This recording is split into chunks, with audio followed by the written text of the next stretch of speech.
The formation of the Central Committee marked the beginning of a season of great efforts to rally the citizenry towards an all-out war for independence against the oppressive Europeans. To make this possible, first there was an introduction of a more militant oath called the Oath of Unity. Secondly, the centre for oathing activities was shifted from Kiambaa Parliament, whose seat was at Chief Koinange's house in Banana, to Nairobi. Thirdly, an intelligence gathering unit called the Group of 30 was formed. The Group of 30 was a paramilitary unit whose mandate had been sanctioned by the Mau Mau Central Committee. Its function was to disseminate the Central Committee orders to the district, divisional, locational and sub-locational leaders of the Mau Mau Central Committee. Warohio Itote, later named General China, General Stanley Mathenge and General Enoch Mwangi were among its prominent members. In June 1952, the Central Committee ordered General Mathenge with an army of 300 strong to set up military bases in Nyandarua forests in preparation for the upcoming armed struggle. General China was also commanded to do so and temporarily appointed the Commander-in-Chief of Mount Kenya battalions. General Enoch Mwangi was made the Chief Commander of all the Kenyan Land and Freedom Army in Nairobi. Upon taking the Oath of Unity in 1951, and after joining the 40 Group, Field Marshal Dedan Kimathi began to spread the 3 sanctioned oaths and presided over many oath-taking ceremonies in the Ol Kalou and neighboring areas. Oaths were used by Mau Mau movement as a propagandistic and educational tool to mobilize and politicize citizens towards the impending armed struggle. There were 3 kinds of oaths as employed by the Mau Mau, namely the Oath of Unity, the Platoon Oath and the Leadership Oath. The Oath of Unity was used to procure loyalty of all supporters and sympathizers of the Mau Mau movement. The Platoon Oath was a reserve of patriots who were ready to join the Land and Freedom Army in both the Nyandarua and Mount Kenya war fronts for martial confrontation with the British Army.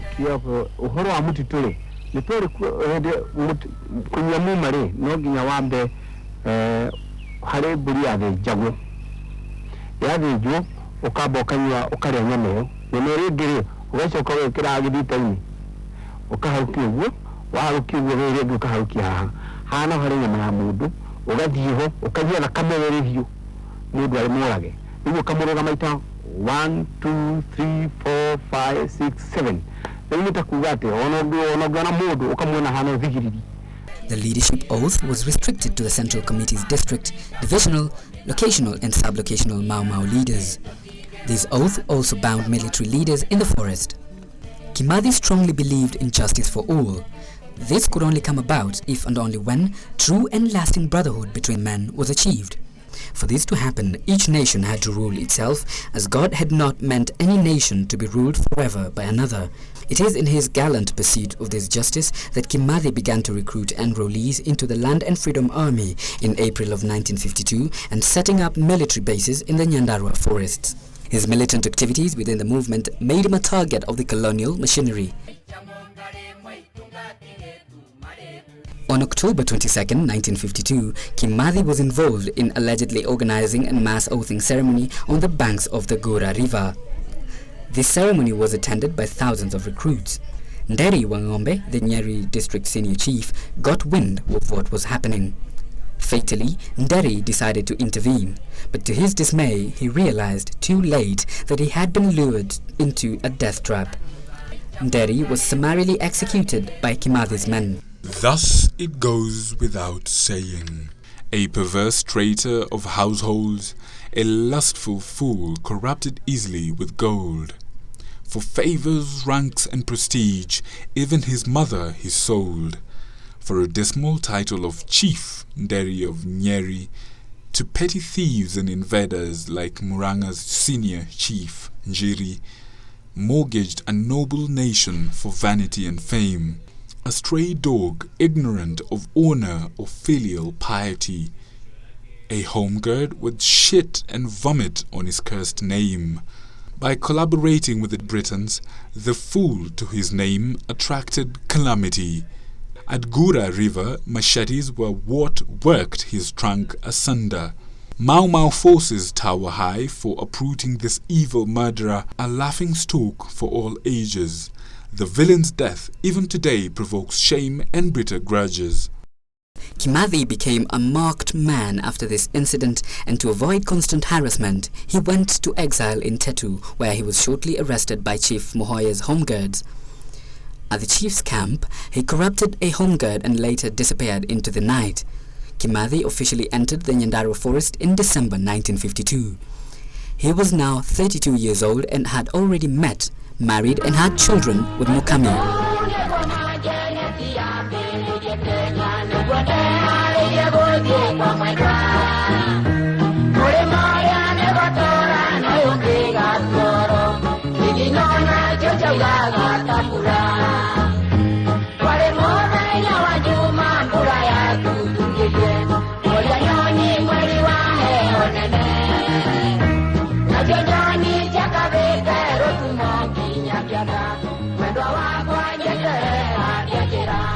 The British declared war on Kenyan Africans on 20th October 1952. This was followed by the arrest of the most key Mau Mau Central Committee leaders in Operation Jock Scott. Among others who were arrested were more than 100 KAU leaders, including the Kapenguria Six. It is in this declaration of a state of emergency in Kenya by the colonial regime that further drove Mau Mau underground. It is during this period of fermenting that Mau Mau leadership was strengthened and restructured so that the Central Committee was transformed to the Kenya War Council, and the Group of 30 was enlarged and name changed to the Provincial Central Committee, the PCC. The Mau Mau War Council had 12 members from Kikuyu, Embu, Meru and Ukambani districts. Jesse Kariuki, John Mungai, James Buta and Charles Wamba were some of the best-known members of the council. The Mau Mau War Council was set up so as to organize mass oathing to collect intelligence and weapons. Due to the constant harassment of Africans by colonial agents in Nairobi, the Mau Mau Central Committee headquarters were moved from the Kiburi House to Mathare Valley for security reasons.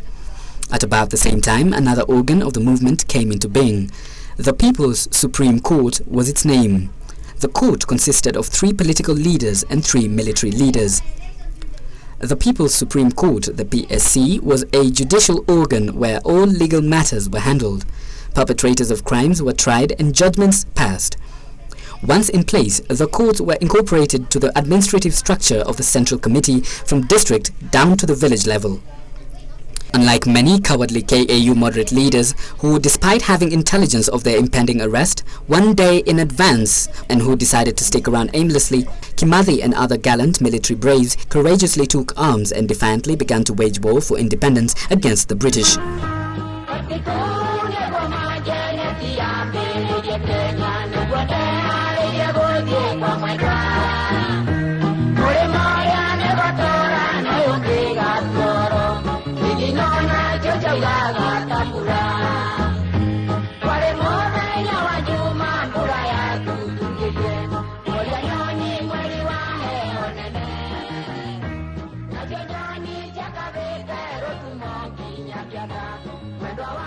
Once in the forest, Kimathi joined other military leaders like Generals Mwariama, Batabatu, Madhenge, Matinjagwo, and China.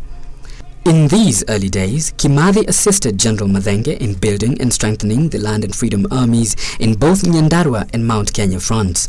He helped found the Kariaini military camp, which later acted as the headquarters of all forest battalions. Due to his high literacy level, good organizational skills, and his indefatigable commitment to the nationalist cause of the movement, Kimathi was appointed the Secretary of the Land and Freedom Army by the Mau Mau War Council and promoted to the rank of General on 20th March 1953. His forest pseudonym was General Russia before he was given the name Matemo by the War Council in 1954. His duties in these early days were to draft the rules and regulations governing all military camps in the forest, maintaining contact with the Nairobi War Council, inspecting army camps in both war fronts, keeping contact with district and locational leaders, developing war strategies and procurement of arms, food and medicine. Due to the nature of his work and strong organizational and leadership skills, Kimathi gained the admiration of many passive wing leaders both in towns and military leaders in both war fronts. On the night of March 20th, 1953, Two monumental raids took place simultaneously, namely the Naivasha raid under General Mbaria Kaniu, assisted by General Muraya Mbuthia of Mburungebo Army, which operated in the Rift Valley, and the legendary Lari raid, where more than 90 home guards were summarily executed by the Kenya Inorero Army, which operated in the Kiambu area. Home guards was a term used by the Mau Mau to denote fellow Africans who betrayed their country for both vulgar and private gains. It refers to Africans who picked up arms and fought against Mau Mau nationalists. The Home Guards were considered to be traitors of their country by the militant nationalists. They were generally referred to as Datashia Bururi, barons of the land, or Kamatimu, the spear bearers. It is these two initial raids that triggered and laid foundation for what was to be the beginning of more coordinated raids in these early days of the struggle. Greatly impressed by these successful raids, Kimathi, with the consent of Madenge and the blessings of the War Council, invited all forest armies to a conference in April of 1953 for the purpose of celebrating these two great victories at Yathogi guerrilla camp in Muranga. This marked the beginning of coordinated efforts of all scattered sections of the forest armies in both Nyandarua and Mount Kenya fronts. It was in this conference that a central command was formally established in the forest with the formation of a new body called the Supreme War Council, the SWC. General Madenge was elected as its chairman and commander-in-chief of all the Kenyan Land and Freedom Army forces in both war fronts, and General Mbarai Kaniu his deputy. Kimathi was made the Supreme War Council secretary, while General China was retained as the chief commander of all armed forces in the Mount Kenya war front. War strategies were evolved and new administrative structures developed at the Yathogi conference in order to make the movement's activities coherent.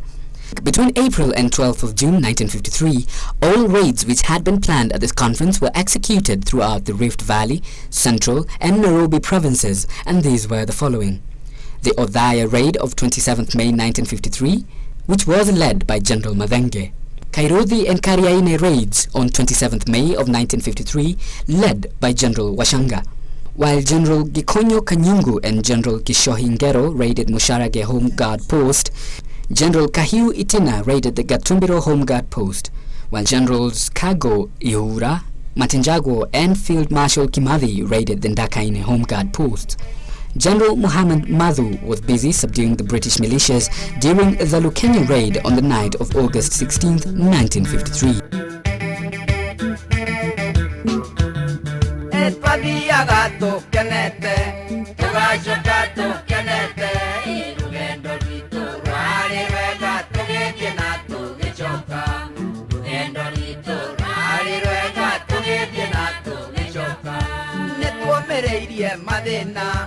Ona menya maro menge na tokiugate totige maka inya uragira koinge na tokiugate totige maka inya uragira koinge